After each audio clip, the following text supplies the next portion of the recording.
Ensuite, Jésus reprit son enseignement. « Ma fille, crois-tu que la vie dans ma volonté n'est rien? Non, non, au contraire, elle est tout. Elle est l'accomplissement de toutes les saintetés. Elle est l'absolue maîtrise de soi-même, de ses passions et de ses principaux ennemis. Elle est le triomphe complet du Créateur sur la créature.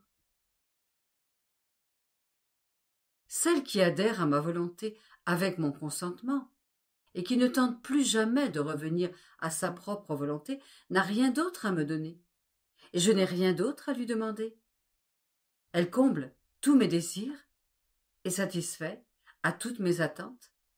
Il ne nous reste plus qu'à faire le bonheur l'un de l'autre.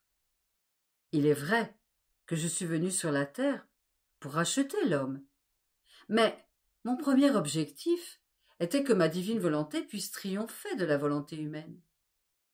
Je voulais amener la volonté humaine à revenir vivre dans la volonté qu'elle avait quittée, infligeant une grave offense à mon Père du ciel. Je devais absolument réparer cette offense, sans quoi mon Père n'aurait pas été entièrement satisfait. Cependant, je n'aurais pas pu atteindre mon premier objectif sans commencer par le second, c'est-à-dire sauver l'homme, lui tendre la main, pour le sortir de la boue dans laquelle il était enfoncé. Comment aurais-je pu lui dire « Viens vivre dans ma volonté » alors qu'il était horrible à voir et devenu l'esclave de l'ennemi infernal? Donc, après avoir accompli mon second objectif, je veux maintenant réaliser le premier, c'est-à-dire que ma volonté soit faite sur la terre comme au ciel, et que l'homme revienne dans la volonté qu'il avait quittée. Pour réaliser ce dessein, je donne à cette créature tous mes mérites, mes œuvres, mes pas, mon cœur palpitant, mes plaies, mon sang, toute mon humanité, pour la préparer à entrer dans ma volonté. En fait, elle doit d'abord cueillir tous les fruits de ma rédemption, et ensuite entrer triomphante en possession de la mer immense de ma suprême volonté. Je ne veux pas qu'elle y entre en étrangère, mais comme ma fille, pas comme une pauvre, mais riche, pas dénuée de beauté, mais toute belle, comme si elle était un autre moi-même. Voilà pourquoi je veux centraliser toute ma vie en toi. Alors que Jésus disait cela, sortir de lui comme des mers immenses qui m'envahirent complètement et m'immergèrent dans leur profondeur. En même temps, je vis un soleil qui irradiait sa lumière venue des fruits de la rédemption et prête à donner à la créature tous les fruits de sa volonté. C'était le soleil du vouloir éternel qui célébrait l'entrée de la volonté humaine en lui. Et Jésus me dit, cette divine volonté a poussé dans mon humanité comme une fleur. Je l'ai cueillie au ciel avant de la replanter dans l'Éden véritable de mon humanité terrestre. Elle a germé dans mon sein et s'est nourrie de mes plaies pour devenir le plus beau des cadeaux à offrir à la créature. Ne veux-tu pas le recevoir? Et moi, oui. Je désire la repiquer en toi. Aime-la et apprends comment la conserver.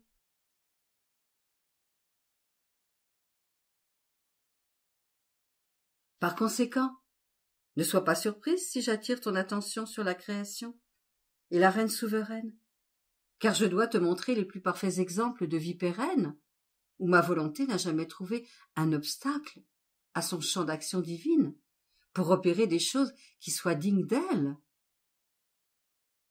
Ma fille, si tu veux que mon fiat suprême règne comme au ciel, ce qui est la plus grande chose qu'il nous reste à faire pour les générations humaines, laisse ma volonté prendre en toi le rang de souveraine et vivre de façon entière et permanente. Ne t'inquiète de rien d'autre, que ce soit ton incapacité, les circonstances ou les choses nouvelles qui peuvent surgir autour de toi. Parce que si ma volonté règne en toi, elles serviront de matériaux bruts et d'aliments pour que mon fiat puisse trouver son accomplissement. Après quoi, je me disais, il est vrai que ma maman reine a fait le plus grand des sacrifices que personne d'autre n'a fait, c'est-à-dire ne pas même vouloir connaître sa propre volonté, mais uniquement celle de Dieu, et qu'elle embrassa ainsi toutes les peines et toutes les souffrances, jusqu'à l'héroïsme du sacrifice, sacrifiant son propre fils pour faire la suprême volonté. Mais lorsqu'elle eut fait ce sacrifice, tout ce qu'elle a souffert ensuite fut l'effet de ce premier acte. Elle n'eut pas non plus à lutter, comme nous le faisons, en diverses circonstances au cours de rencontres imprévues, de pertes inattendues. C'est une lutte continuelle, au point de faire saigner notre cœur, de crainte que nous succombions à nos belliqueuses volontés humaines. Combien il nous faut veiller à ce que la volonté suprême occupe toujours sa place d'honneur et sa suprématie sur toute chose. Et bien des fois, cette lutte est plus rude que la souffrance elle-même. Je pensais cela lorsque mon aimable Jésus se manifesta en moi et me dit « Ma fille, tu te trompes. Non seulement le grand sacrifice de ma maman ne fut pas le seul, mais ils furent aussi grands et aussi nombreux que les souffrances, les peines et les circonstances auxquelles son existence et la mienne ont été exposées. Les souffrances furent toujours redoublées en elle, parce que mes souffrances étaient aussi les siennes, et plus encore que les miennes. De plus, ma sagesse était la même envers ma maman, et pour chaque douleur qu'elle devait recevoir, je lui demandais toujours si elle voulait l'accepter, afin d'entendre répéter ce fiat pour chaque souffrance, chaque circonstance, et même pour chaque battement de son cœur.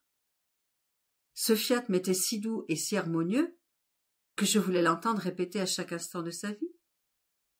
C'est pourquoi je lui demandais toujours « Maman, veux-tu faire cela?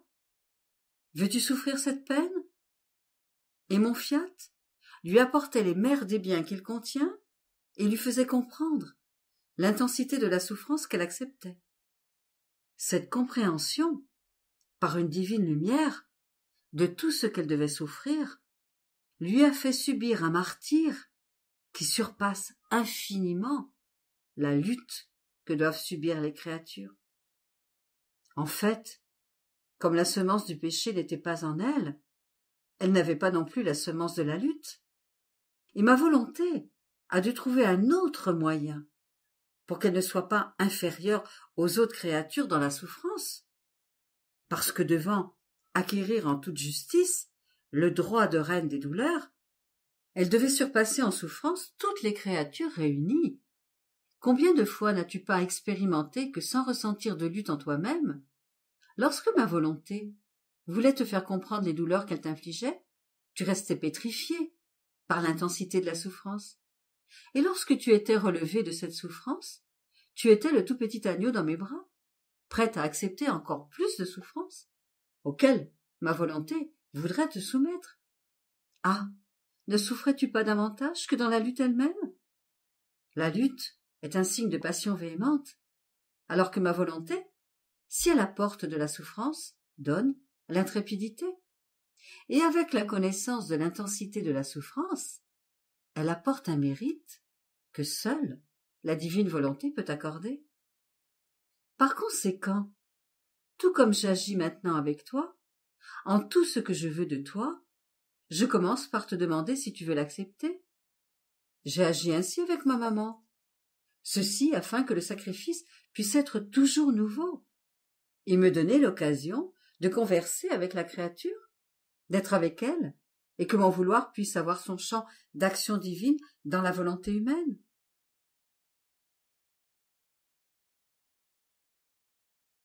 La créature qui vit dans ma volonté n'a donc plus rien à craindre, car elle a tout mis en sûreté dans sa divine sécurité.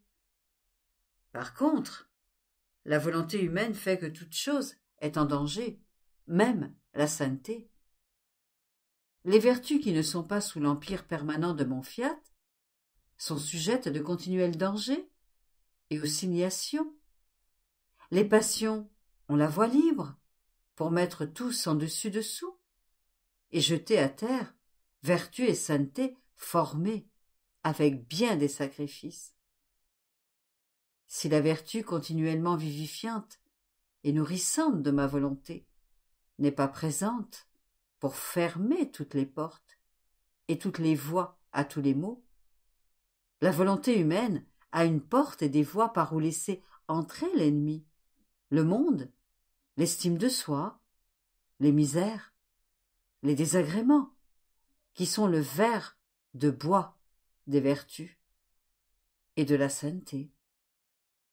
Et lorsque le verre est dans le bois, il n'y a plus assez de force pour demeurer ferme et persévérant dans le bien. Par conséquent, tout est en danger lorsque ma divine volonté ne règne pas.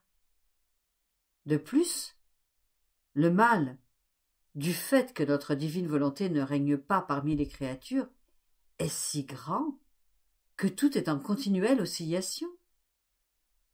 Notre création elle-même, tous les biens de la rédemption, sont intermittents, parce que ne trouvant pas le règne de notre fiat dans la famille humaine, ils ne peuvent pas donner les mêmes biens. Qui plus est, nous avons souvent besoin de nous servir de la création et de la rédemption, et de les armer contre l'homme, parce que la volonté humaine s'oppose à la nôtre, et nous, par justice, nous devons les frapper, pour leur faire comprendre que, comme notre volonté ne règne pas, les humains rejettent notre bien et nous forcent à les punir. La gloire que la créature nous rend par la création et la rédemption n'est pas fixe, mais change avec chaque acte de la volonté humaine. Par conséquent, le petit intérêt que la créature devait nous donner, son amour et sa gloire qu'elle devrait nous rendre, parce que nous lui avons tant donné, n'est même pas un revenu fixe, mais tout est intermittent, parce que notre volonté seule a la vertu de rendre inébranlables et continues ses propres actes et ceux des créatures en qui elle règne. Ainsi, jusqu'à ce que règne notre divin fiat, tout est en danger. La création, la rédemption, les sacrements, tous sont en danger, parce que la volonté humaine, tantôt malmène, tantôt refuse de reconnaître celui qui l'a tant aimé, lui a fait tant de bien, et tantôt piétine nos bienfaits eux-mêmes. Par conséquent, jusqu'à ce que règne notre divine volonté, qui répandra l'ordre divin, sa fermeté, son harmonie et son jour éternel de paix et de lumière parmi les créatures, tout sera en danger pour l'homme et pour nous. Nos choses elles-mêmes resteront dans le cauchemar du danger et seront incapables de donner aux créatures l'abondance des biens qu'elles contiennent.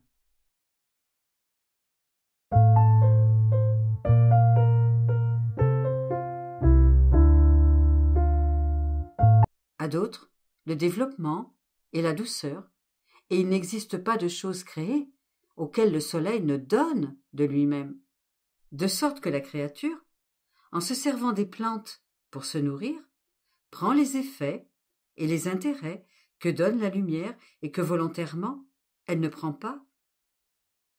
Ma volonté fait plus encore que le soleil dans tous ses actes et offre à toutes les créatures ses biens divins. Celle qui vit dans notre volonté en a la propriété, et elle possède le bien que ma volonté lui a donné en chacun de ses actes. Elle sent en elle-même la nature du bien, puisque le bien est en son pouvoir. La bonté, la patience, l'amour, la lumière, l'héroïsme du sacrifice, tout est à sa disposition. Si elle en a l'occasion, elle les pratique sans effort, sinon elle les conserve toujours, telles de nobles princesses qui forment l'honneur et la gloire de la propriété que ma volonté lui a donnée. Il en est comme pour l'œil de la créature qui possède la vue.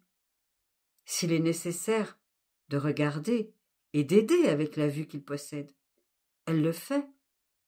Si ce n'est pas nécessaire, elle ne perd pas la vue et conserve son œil qui forme son honneur et sa gloire. Posséder ma volonté et ne pas en posséder les vertus est presque impossible. Ce serait comme un soleil sans chaleur, une nourriture sans substance, une vie sans battement de cœur. Par conséquent, celle qui possède ma volonté a tout en sa possession, comme don et propriété que ma divine volonté lui apporte.